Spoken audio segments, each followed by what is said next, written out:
Hello అండి. అందరికీ నమస్కారం. ఎలా ఉన్నారు? బాగున్నారా? నేను కూడా బాగున్నానండి. మీరు కూడా బాగుండాలని మనస్ఫూర్తిగా కోరుకుంటున్నాను. మార్నింగ్ అయితే వ్లాగ్ స్టార్ట్ చేశానండి.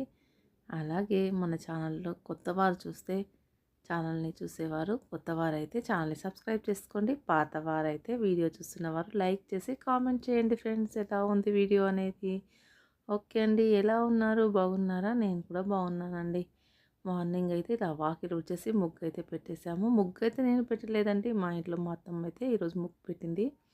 అందుకే చూపిస్తున్నాను. నేను పెట్టే ముగ్గు వేరుంటుంది. తను పెట్టేది వేరుగా ఉంటుంది. చూస్తారా? వేళ్ళతో వేస్తారు వాళ్ళు ముగ్గు. ఇలా బార్డర్ అయితే వేళ్ళతోనే వేస్తూ ఉంటారు. ఇక్కడ బోర్ స్విచ్ వేయడం ఆఫ్ చేయడం అయితే మర్చిపోయారు. అందుకే వాటర్ అలా వెళ్ళిపోతున్నాయి. మా పాప వెళ్ళి ఆఫ్ చేసి వచ్చేసింది బోరు. ఇక్కడైతే మొక్కలు చూడండి వాడిపోయినట్టు ఇట్లా అయ్యాయో. మొక్కలకైతే వాటర్ పోయాలి. ఇంట్లో అయితే క్లీనింగ్ పనులు అయితే స్టార్ట్ చేయాలి. ఈరోజు సండే కాబట్టి పిల్లలైతే ఇంట్లో ఉన్నారు. ఈ సండే రోజు లాగండి పెట్టడం అయితే బిజీగా ఉండడం వల్ల పెట్టడం మర్చిపోయాను. చూసుకోలేదు. ఈరోజు పెడుతున్నాను. ఇలా సండే రోజైతే టైం చూసారా ఎంత అవుతుందో? 10 అవుతుందండి. ఇంట్లో ఇక టిఫిన్ అయితే చేయాలి సండే కాబట్టి బియ్యం అయితే కడిగి పక్కన పెట్టేశాను. ఉగ్గాని అంటే సుశీల చేశాను ఈరోజు. ఇలా సుశీల చేసేసి టిఫిన్ అయితే చేసామంటే పిల్లలు తిన్నారంటే నిదానంగా వంట చేసుకోవచ్చు కదా అనేసి అయితే ఈరోజు నెమ్మదిగా వంట స్టార్ట్ చేశాను. ఇంకా పూజ చేయలేదు. చాలా పనులు ఉన్నాయి. పిల్లలకైతే కడుపులోకి కొద్దిగా వేసామంటే వాళ్ళు టీవీ దగ్గర కూర్చుంటారు. ఇలా టిఫిన్ అయితే రెడీ అయిపోయింది. ఇక్కడ పాలు వేడి చేశాను. అందులోనే ఇలా టీ అయితే పెట్టేశాను. టీ అందరు తాగరు. నేనైతే ఖచ్చితంగా తాగుతాను.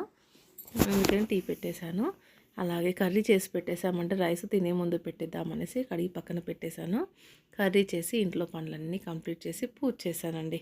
పూజ అయితే ప్రశాంతంగా చేశాను. చాలా బాగా అనిపించింది. సట్టి నెలలు అయితే స్టార్ట్ అయ్యాయి కదా, అలా అనేసి మాకైతే మల్లన్న దేవుడు కాబట్టి ఈ విధంగా అయితే పూజ చేసుకున్నాము. ఇది నెక్స్ట్ డే మండే మార్నింగ్ అండి.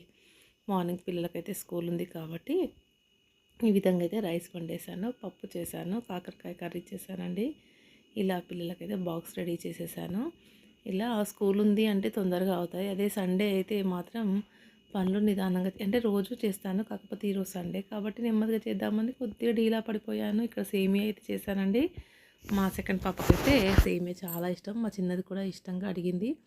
వాళ్ళకు టీ తాగరు కాబట్టి అలా సేమియా ఉడికించి పెట్టేశాను. వాళ్ళు వెళ్ళిన తర్వాత కిచెన్ పరిస్థితి ఇక్కడ చూడండి. గ్యాస్ స్టవ్ ఎలా ఉందో ఇవన్నీ క్లీన్ చేయాలి. పిల్లలు వెళ్ళిన తర్వాత ఇక్కడైతే లంచ్ బాక్సులు రెడీగా ఉన్నాయి.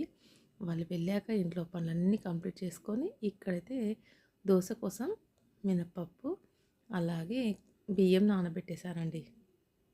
నానిపోయాయి. ఈవినింగ్ టైంలో మిక్సీకి వేయాలి. అలా మిక్సీకి వేసామంటే నెక్స్ట్ డే దోశలు అయితే రెడీ అవుతాయి. ఈ విధంగా మిక్సీకి అయితే వేసేసానండి. ఇలా ఒకటి తర్వాత ఒకటి పనులు చేస్తూనే ఉంటానండి. ఖాళీ అనేది ఉండదు. ఏదో ఒక పని పెండింగ్ పెడితేనే ఖాళీ ఉంటుంది. కాకపోతే ఎన్ని పనులు చేసినా ఇంట్లో ఉన్న వాళ్ళకు ఇంట్లోనే ఉంటావు, ఏం పని చేస్తావు, ఇంతే కదా వండుకొని తినడం. మా కాలంలో అయితే మేము పొలానికి వెళ్ళే వాళ్ళము, ఇంట్లో పనులు చేసుకునే వాళ్ళం అంటూ ఉంటారు. ఇంట్లో పెద్దవాళ్ళు ఉంటే అలాగే ఉంటుందండి. చూసారా? ఇక్కడ మళ్ళీ వంట స్టార్ట్ చేసేసారు నైట్ కాబట్టి. మార్నింగ్ చేసిన పప్పు ఉంది కాబట్టి ఇక్కడ అదే రైస్ పెట్టేసి అంట్లన్నీ కడిగేసానండి. నెక్స్ట్ డే మార్నింగ్ అయితే మళ్ళీ ఇది ట్యూస్డే వస్తుంది. దోశలు అయితే వేస్తున్నాను.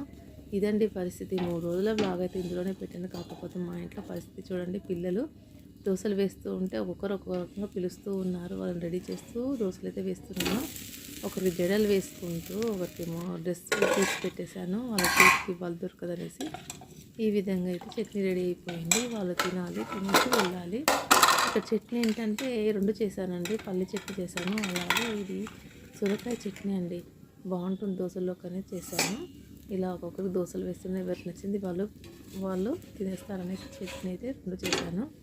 ఈ విధంగా దోశలు పోస్తూ వాళ్ళకైతే రెడీ చేస్తూ ఉన్నాను. హడావిడిగా ఉంటుందండి మార్నింగ్ టైంలో. ఒక్కొక్కసారి కిచెన్ చూస్తే భయం వేస్తుందండి. ఎవరైనా సడన్గా వచ్చారంటే భయపడతారు. 3 పిల్లలతో మా ఇంట్లో హడావిడి చాలా ఉంటుంది. ఇది చలికాలం కాబట్టి పిల్లలు లేట్గా లేస్తున్నారు. చలి ఎక్కువగా ఉంది కాబట్టి వాళ్ళు రెడీ అవ్వడానికి టైం పడుతుంది. అందుకనే కొద్దిగా మార్నింగ్ టైంలో అయితే ఎవరు రాకపోయింటే బాగుండు అనిపిస్తుంది. కానీ మా ఇంట్లో మా సైడు పల్లెటూరు కాబట్టి ఇంటి పక్క వాళ్ళు ఏదో ఒక దానికి వస్తూ ఉంటారు. అలా అప్పుడప్పుడు వస్తూ ఉంటారు.